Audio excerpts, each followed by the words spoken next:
तो नमस्कार दोस्तों, परमा एजुकेशन के यूट्यूब चैनल पे आप सभी दोस्तों का स्वागत करते हैं। आज की जो क्लास होने वाली है बहुत ही बेहतरीन होने वाली है, क्योंकि आज की क्लास जो आप लोग सॉल्व करेंगे 5 ट्रिक के आधार पर सॉल्व करेंगे। जो 5 ट्रिक है बहुत ही महत्वपूर्ण है। इसका प्रयोग करके आप चाहे ईवीएस के हो, सीडीबी के हो, गणित के हो या फिर आपके संस्कृत के, इसमें प्रयोग करके आप लोग प्रश्नों को सॉल्व कर सकते हैं। तो शुरू करने से पहले बता दें कि जितने भी लोगों ने अभी तक हमारे चैनल को सब्सक्राइब नहीं किया तो सब्सक्राइब कर लीजिए, साथ में शेयर कर दीजिए अपने अपने ग्रुपों में। इसके अलावा टेलीग्राम चैनल को ज्वाइन करके वहां से पीडीएफ प्राप्त कर सकते हैं और ज्यादा से ज्यादा सपोर्ट करिए चैनल को, ताकि और भी अधिक बेहतरीन तरीके से प्रश्नों को रखा जाए। तो टैग वर्ड के आधार पर प्रश्नों को सॉल्व करेंगे। तो सबसे पहला जो तरीका है प्रश्न सॉल्व करने का, सबसे महत्वपूर्ण तरीका है वो है आपका रिवीजन। रिवीजन जितना आप करेंगे उतना आप लोगों के लिए बेहतरीन होगा। दूसरा जो आपका तरीका है सबसे महत्वपूर्ण, या प्रीवियस मॉडल पेपर को सॉल्व करना है। तीसरा जो है आपका टैग वर्ड का प्रयोग करना है और चौथा जो है आपका यहाँ पे कीवर्ड का प्रयोग करना है। और पांचवा जो है आप लोगों को सबसे महत्वपूर्ण बात यह रखना है कि प्रश्नों के आधार पे प्रश्न यहाँ पे उत्तर देने का प्रयास करना होगा। पॉजिटिव पूछा है या फिर निगेटिव पूछा है। तो शुरू करते हैं आज के पहले प्रश्न से। इसका प्रयोग करके हम लोग क्या करेंगे, सभी प्रश्नों को सॉल्व करेंगे। तो शुरू करते हैं आज के पहले प्रश्न से। तो पहला प्रश्न करा है कि एक शिक्षक जो है ईवीएस की कक्षा में बच्चों को अपने घर के आसपास उपलब्ध प्राकृतिक संसाधनों को पहचानने, वर्गीकृत करने का कार्य देता है। इसका उद्देश्य निम्नलिखित में से किस अधिगम सिद्धांत को लागू करना है। तो देखिए सबसे पहले ये बात कर रहा है कि अपने घर के आसपास की बात कर रहा है, यानी बालक के घर के आसपास क्या घटनाएं हो रही हैं। साथ में प्राकृतिक संसाधन की पहचान करना है और वर्गीकृत मतलब है बांटना है कि कितने प्रकार के यहाँ पे प्राकृतिक संसाधन है। इसके उद्देश्य में अधिगम का सिद्धांत क्या लागू होता है। तो सबसे पहले देखिए यहाँ पे क्या कहा है, यह गतिविधि बच्चों को व्यस्त रखने के लिए दी जाती है ताकि वो शिक्षक से अन्य कार्य न कर सके। ये गलत है, क्योंकि गतिविधि कर रहा है तो इसमें प्रश्न तो पूछेगा ही पूछेगा। दूसरा कह रहा है कि शिक्षक चाहता है कि वे बच्चे को केवल रट कर संसाधनों के नाम याद कर ले।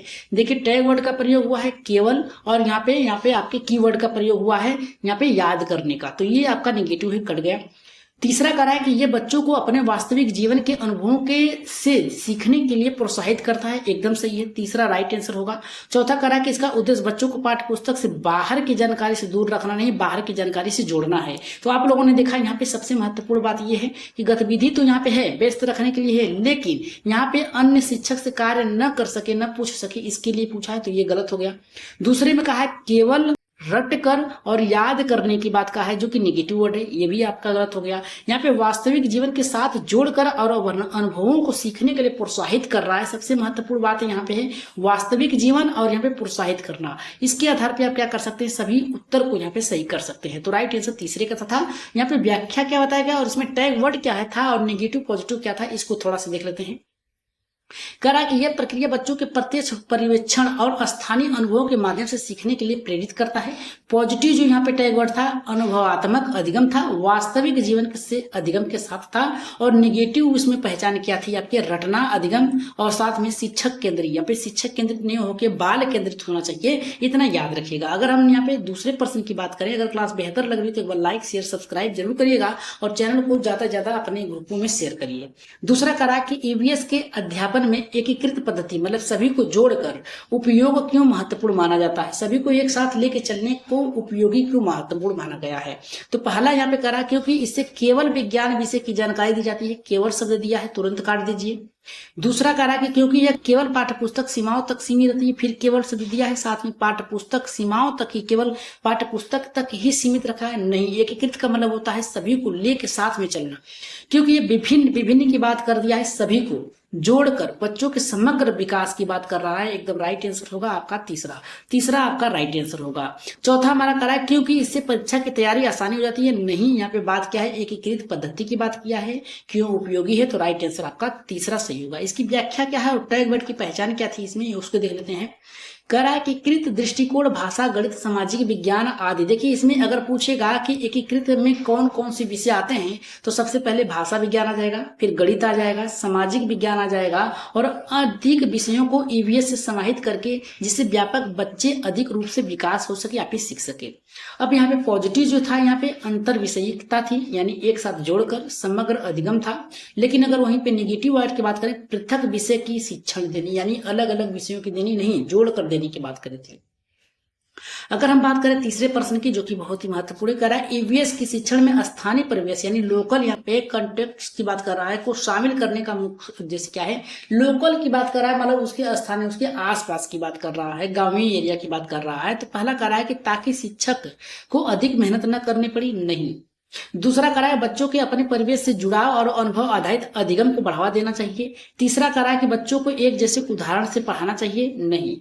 विषय को सीमित दायरे में नहीं रख के विस्तार रूप से देना चाहिए। राइट आंसर ऑप्शन नंबर यहाँ पे दूसरा सही होगा, क्योंकि यहाँ बच्चों के अपने परिवेश से जुड़ने के साथ साथ अनुभव पे आधारित अधिगम को बढ़ावा देने की बात कर रहा है, जो कि बहुत ही बेहतरीन है। राइट आंसर जाएगा आपका ऑप्शन नंबर यहाँ पे दूसरा आपका जितने भी लोगों का आया है एकदम करेक्ट होगा। अगर हम बात करें यहाँ पे नेक्स्ट प्रश्न की, जो कि बहुत ही महत्वपूर्ण है, उससे पहले हम बात करेंगे व्याख्या की। व्याख्या में यहाँ पे क्या दिया गया है थोड़ा सा देख लेते हैं। इसमें बताया गया है कि जब बच्चे अपने परिवेश से संबंधित उदाहरणों को समझते हैं तो विषय को अधिक गहराई से दीर्घकालीन तक याद रखते हैं। सही है, अगर उनकी घटनाएं जो उनके परिवेश से जुड़ी हो तो उसे ज्यादा तक यहाँ पे क्या करते हैं, अपने मस्तिष्क में बैठा के रखते हैं। अगर पॉजिटिव की बात किया जाए तो स्थानीयकरण दिया है, अनुभव आधारित अधिगम दिया है। लेकिन अगर वहीं पे पॉजिटिव की बात कर दिया जाए तो पॉजिटिव में दिया है कि आम और यहाँ पे असंबंधित उदाहरण, मतलब क्या है कि किसी गैर की बात कर रहा है। लेकिन अगर हम बात करें चौथे प्रश्न की, जो कि बहुत ही महत्वपूर्ण है, चैनल को सब्सक्राइब करके लीजिए और शेयर कर दीजिएगा अपने अपने ग्रुपों में। कह रहा है कि एक शिक्षक बच्चों से कहता है कि वे सप्ताह भर यानी एक सप्ताह यानी 7 दिन इस्तेमाल होने वाले जल स्रोतों और उसके उपयोगों को रिकॉर्ड बनाएं। इस प्रकार की गतिविधि का मुख्य उद्देश्य क्या है, 7 दिन में किस प्रकार से जल का आप उपयोग कर रहे हैं, संरक्षण कर रहे हैं, बचाव कर रहे हैं, किस प्रकार से उसका कहाँ कहाँ पे प्रयोग कर रहे हैं, इसको यहाँ पे आपको लिखना है गतिविधि के माध्यम से। तो पहला मार्क करा है कि बच्चों को व्यस्त रखने ताकि कक्षा में शांत का माहौल बना रहे। यहाँ पे घर से इस्तेमाल करने की बात कर रहा है, जो कि गलत है। रचनात्मक लेखन सिखाना, रचनात्मक लेखन की बात तो ठीक है, लेकिन यहाँ पे लेखन की बात कर दिया है। तीसरा करा है ईवीएस में पर्यवेक्षण और विश्लेषण कौशल विकसित करना, क्या सही है क्या गलत है, किस प्रकार से बचाव होनी चाहिए, ये आपका पॉजिटिव है। केवल गृह कार्य देकर औपचारिकता पूरी करनी है, जिसका मतलब है कि केवल आपको खाना पूर्ति करना है, तो ये आपका गलत है। राइट आंसर आपका जो जाएगा यहाँ पे तीसरे के साथ जाएगा। रचनात्मक ठीक है, लेकिन लेखन का कार्य कर रहा है। यहाँ पे ईवीएस पर्यवेक्षण और यहाँ पे कर रहा है कि विश्लेषण कौशल विकसित करना है, किस प्रकार से किसका क्या करना है। अगर हम बात करें इसकी व्याख्या की, तो व्याख्या में बताया गया है कि यह कार्य बच्चों में पर्यवेक्षण, रिकॉर्ड और विश्लेषण जैसी वैज्ञानिक पद्धति को विकसित करता है। अगर यहाँ पे पॉजिटिव की बात किया जाए तो अवलोकन, दस्तावेजीकरण और विश्लेषण इसमें आपको पॉजिटिव में खोजना था। लेकिन अगर वहीं पे निगेटिव की बात किया जाए तो रटंत गृह विज्ञान की बात कर रहा है, खोजना था आपको। अगर हम बात करें 5वें प्रश्न की, जो कि बहुत ही महत्वपूर्ण है, ये कह रहा है कि यदि एक बच्चा पौधों के जीवन चक्र को चित्र बनाकर समझता है और वो उसे खुद अनुभव से जोड़ता है, उसमें खुद को जोड़ता है अनुभव के माध्यम से, तो शिक्षक को क्या करना चाहिए। पहला करा है कि उसे गलत ठहराना ताकि वह पाठ्य पुस्तक के अनुसार नहीं बताए। दूसरा करा है उसकी रचनात्मकता को प्रोत्साहित करना और अन्य बच्चों से प्रेरित करना। तीसरा करा है कि उसके चित्रकला पर ध्यान न देकर पाठ्य पुस्तक से दोहराना रटवाना। और यहाँ पे चौथा करा है कि उसके उत्तर अनदेखा करना, क्योंकि वह परंपरागत तरीके से नहीं हो सकता। इसका आंसर जल्दी से कमेंट बॉक्स में दीजिए सभी लोग।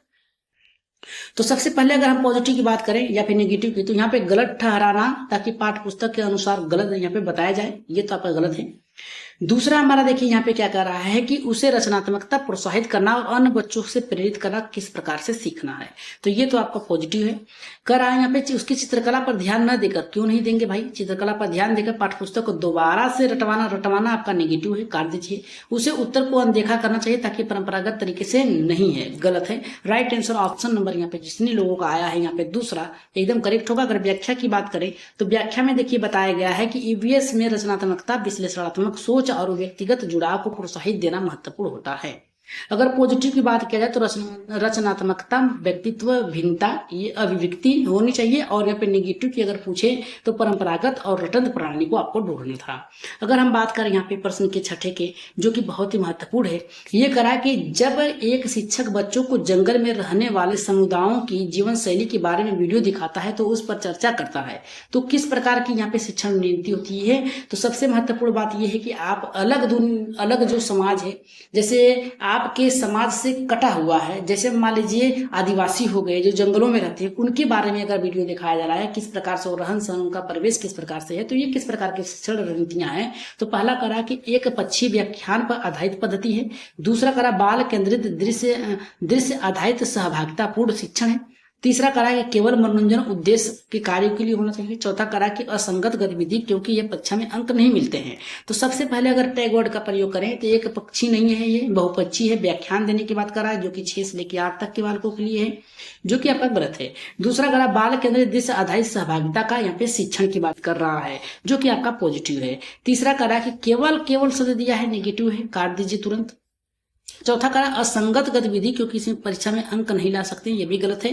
राइट आंसर जितने भी लोगों का आया यहाँ पे। दूसरा बाल केंद्रित होनी चाहिए, एकदम सही है। दृश्य आधारित है, क्योंकि आप देख रहे हैं, सहभागिता का मतलब है सबको शामिल करके लेके चल रहे हैं, तो इस आधार पर ये दूसरा सही होगा। अगर हम बात करें इसकी व्याख्या की, तो व्याख्या में बता रहा है कि यह विधि बच्चों को समझ और कल्पना को विकसित करती है तथा उन्हें विषय में भावात्मक रूप से जोड़ती है। पॉजिटिव की अगर बात करें तो यहाँ पे करा है दृश्य शिक्षण, सहभागिता, बाल केंद्रित अधिगम।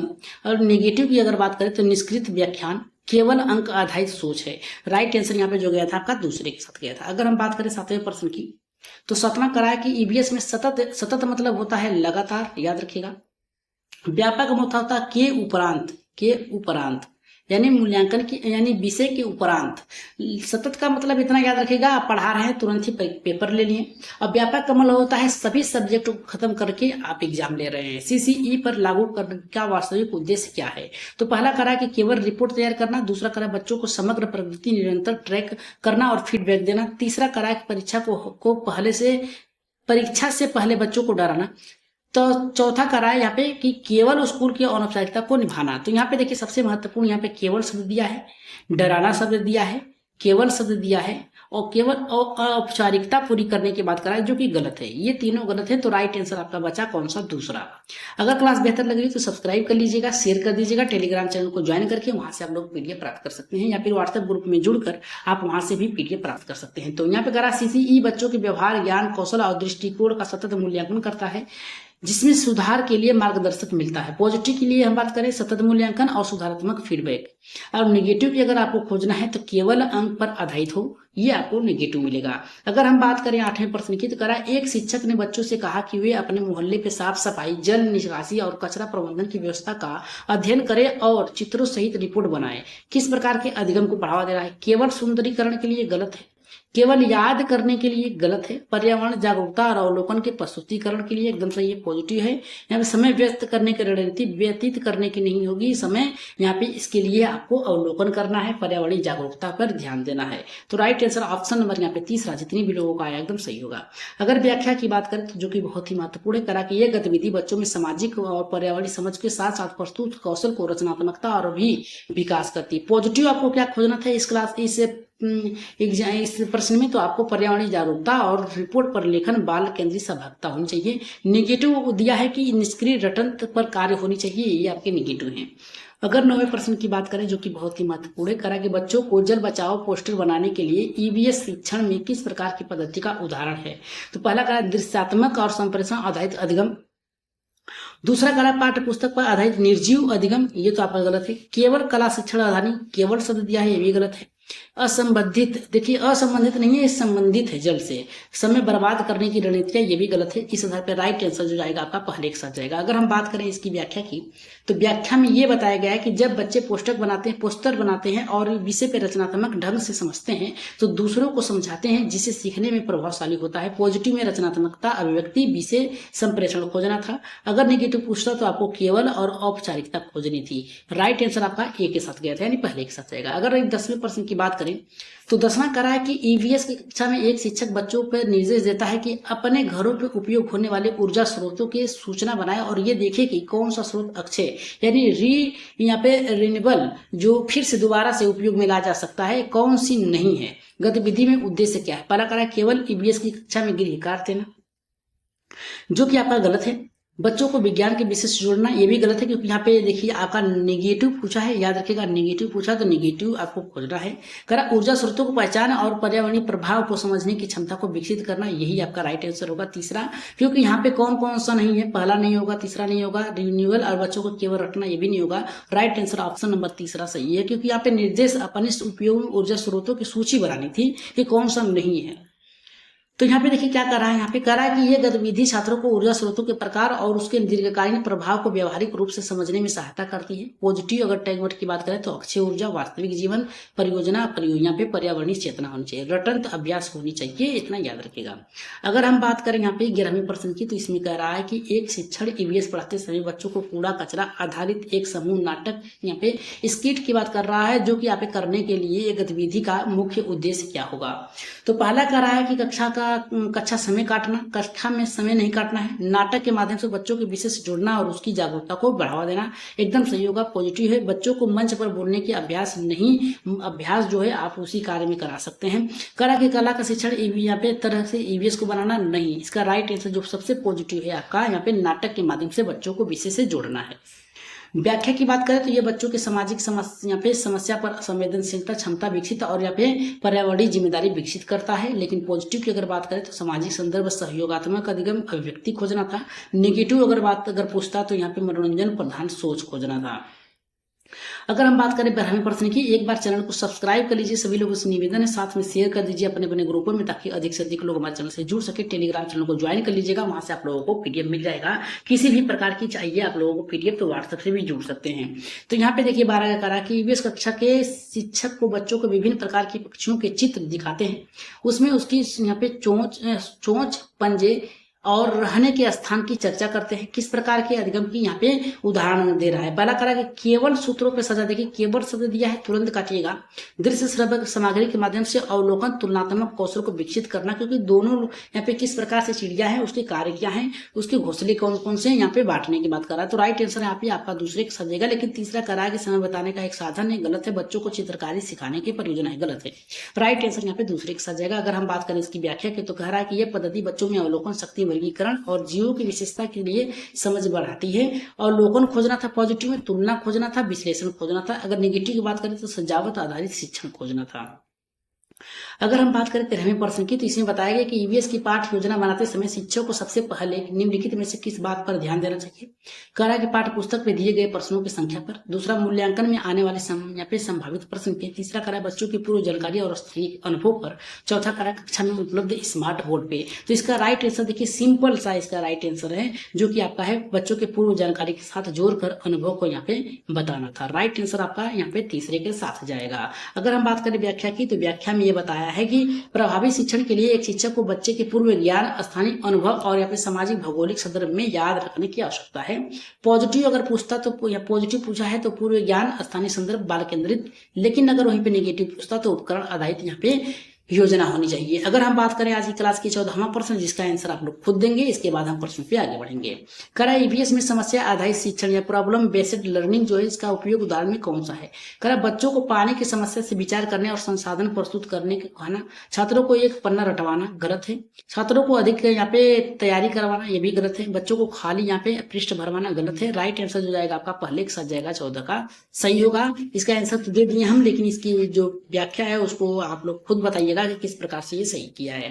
अगर 15वीं की बात करें तो ईवीएस में पाठ जल योजन जीवन, जल ही जीवन है को पढ़ते समय शिक्षक को सबसे इसके अलावा स्रोत जानकारी और समस्या समाधान पर रिपोर्ट तैयार करने के लिए कहना है। किस प्रकार के कौशल को बढ़ावा देता है। पहला करा बच्चों को याद करवाना, आपका नेगेटिव है।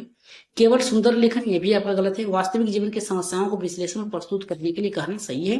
मात्रा यहाँ पे मात्र रचनात्मक, मात्रा मतलब मात्राओं की, ये आपका गलत है। राइट आंसर जितने भी लोगों का आया है ऑप्शन नंबर 3 सही होगा। इसकी व्याख्या की अगर बात करें तो व्याख्या में बताया गया है कि यह अभ्यास बच्चों के पर्यावरणीय सोच और विश्लेषण दृष्टिकोण को प्रस्तुत क्षमता के साथ विकसित करता है। लेकिन वहीं पे अगर पॉजिटिव की बात करें, प्रस्तुत कौशल, समस्या समाधान, जल प्रबंधन जो है बहुत ही महत्वपूर्ण है। नेगेटिव में पूछेगा तो औपचारिक यहाँ पे आपको कार्य खोजना है। अगर हम आज की क्लास के लास्ट प्रश्न की ओर बढ़े तो इसका आंसर आप लोग कमेंट बॉक्स में दीजिएगा, बताइएगा कि इसका आंसर क्या होगा। ईवीएस अध्यापन के दौरान शिक्षक बच्चों को स्वच्छ भारत अभियान से जुड़ी खबरें पढ़कर उसकी समीक्षा करने के लिए कहते हैं। ये अभ्यास की सदगम की दृष्टि को संबोधित करता है। पहला करा समाचार पढ़ते थे यहाँ पे प्रतियोगिता। दूसरा करा कि राष्ट्रीय कार्यक्रमों का जानकारी देना। तीसरा करा समसामयिक घटनाओं से जोड़कर सामाजिक जिम्मेदारी का विकास करना। चौथा करा समय व्यतीत करना। तो इसका आंसर आप लोग कहाँ देंगे, कमेंट बॉक्स में देंगे। कहाँ देंगे, कमेंट बॉक्स में देंगे। साथ में आप लोग बताएंगे कि आज की क्लास कैसी रही। अगर क्लास बेहतर लगी हो तो सब्सक्राइब जरूर करिएगा। सभी लोग सब्सक्राइब करके लाइक जरूर करिएगा, क्योंकि आज की क्लास आप लोगों के लिए बहुत ही बेहतर तरीके से बनाई गई थी। अगली क्लास बहुत ही महत्वपूर्ण होने वाली है, जिसमें हम केवल बात करेंगे किस प्रकार से सीटेट की यहाँ पे तैयारी की जाए और किस प्रकार से सीटेट की आप 120 या फिर 100 से ऊपर स्कोर कर सकते हैं। इसके लिए आप लोग क्या कर सकते हैं, चैनल को सब्सक्राइब कर सकते हैं। सब्सक्राइब करके एक बार शेयर कर दीजिए अपने ग्रुप में। साथ में आप लोग लाइक कर दीजिएगा सभी लोग, और टेलीग्राम चैनल को ज्वाइन करके पीडीएफ प्राप्त कर सकते हैं। तो आज के लिए इतना ही, धन्यवाद।